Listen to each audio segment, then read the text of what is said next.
ഇന്ന് പുകയില വിരുദ്ധ ദിനമാണ്. പുകയില ആരോഗ്യത്തിന് ഹാനികരമാണ് എന്ന് ബോധ്യപ്പെട്ടതുകൊണ്ടാകാം ഇന്ന് സമൂഹത്തിൽ അതിൻ്റെ ഉപയോഗം വളരെയധികം കുറഞ്ഞിട്ടുണ്ട്. ഞാനൊക്കെ വിദ്യാർത്ഥിയായിരുന്ന സമയത്ത് ആ ഒരു കാലഘട്ടം വ്യാപകമായ പുകവലി വിദ്യാർത്ഥികളുടെ ഇടയിലുണ്ടായിരുന്നു, സമൂഹത്തിലുണ്ടായിരുന്നു. പക്ഷെ ഇന്ന് ആ കാര്യത്തിൽ കാര്യമായ മാറ്റം ഉണ്ടായിട്ടുണ്ട്. അന്നൊക്കെ പുകവലിക്കുന്നത് ഒരു സ്റ്റാറ്റസായിട്ട് കണക്കാക്കിയിരുന്നെങ്കിൽ ഇന്നതൊരു കുറവായിട്ട് പോലും ആളുകൾ കാണുന്നു എന്നുള്ളതാണ്. നിയമത്തിൻ്റെ ശക്തി മാത്രമല്ല, മറിച്ച് ഒരു സ്വയം ബോധവൽക്കരണത്തിൻ്റെ ഒരു ഭാഗമായിട്ട് കൂടിയാണ് ഈ മാറ്റത്തെ കാണുന്നത്.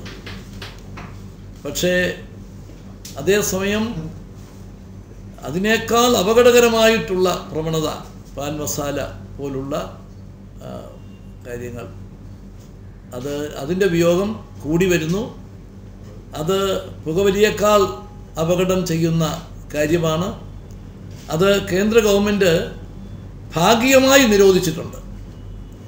18 വയസ്സിന് താഴെ ഉള്ളവർക്ക് കൊടുക്കാൻ പാടില്ല.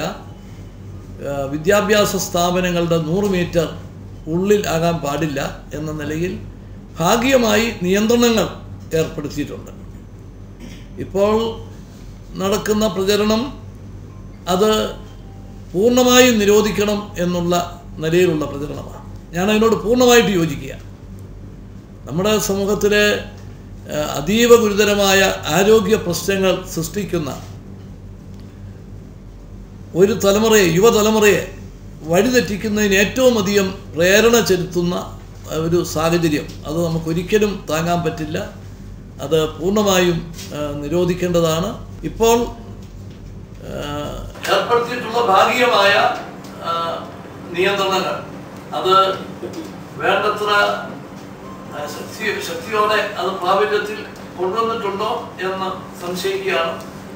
അത് എല്ലാ അർത്ഥത്തിലും അത് പ്രായോഗിക തലത്തിൽ കൊണ്ടുവരുന്നതിനെ കുറിച്ച് ഗവൺമെൻറ് ആലോചിക്കും.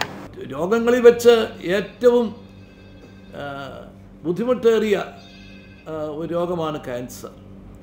ആ ക്യാൻസർ വരുന്നവരിൽ പുരുഷന്മാരിൽ 45%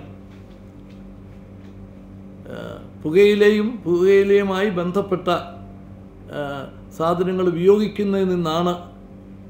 സ്ത്രീകളിൽ 15% അതുമൂലമാണ് എന്ന് പറഞ്ഞത് അത് അതീവ ഗുരുതരമായിട്ട് കാണേണ്ട പ്രശ്നമാണ്. ഇതിനെതിരെ എല്ലാവരും ഉണർന്ന് പ്രവർത്തിക്കണം.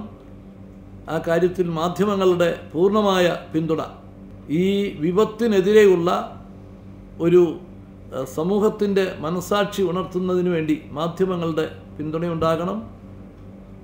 സമൂഹത്തിൻ്റെ നന്മ ആഗ്രഹിക്കുന്ന എല്ലാവരും അതിനോട് യോജിക്കണം. പുകയില, പാൻ മസാല, പുകവലി ഇതിനൊക്കെ എതിരെയുള്ള നീക്കങ്ങൾക്ക് എല്ലാ വിധത്തിലുള്ള സഹകരണവും പിന്തുണയും ഗവൺമെൻറ്റിൻ്റെ ഭാഗത്തു നിന്നുണ്ടാകും. RCC ക്യാൻസർ രോഗികൾക്ക് നൽകുന്ന ചികിത്സയുടെ കാര്യത്തിൽ, അവർക്ക് നൽകുന്ന പരിചരണത്തിൻ്റെ കാര്യത്തിലൊക്കെ വളരെ നല്ല നിലയിലുള്ള സേവനം ചെയ്യുന്നതിൽ വളരെ സന്തോഷമുണ്ട്.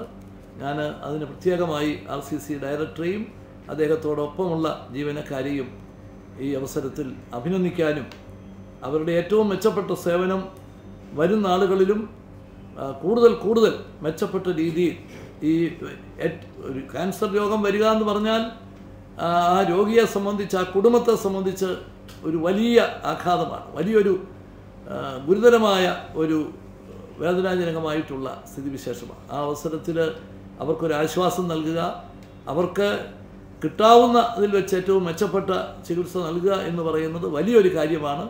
ആ വലിയ ദൗത്യം അവർ ഇനിയും വിജയകരമായി നടപ്പിലാക്കും എന്നെനിക്ക് പൂർണ്ണ വിശ്വാസമുണ്ട്. നടപ്പിലാക്കണം എന്നവരോട് ആവശ്യപ്പെടാനും ഈ അവസരം വിനിയോഗിക്കുന്നു.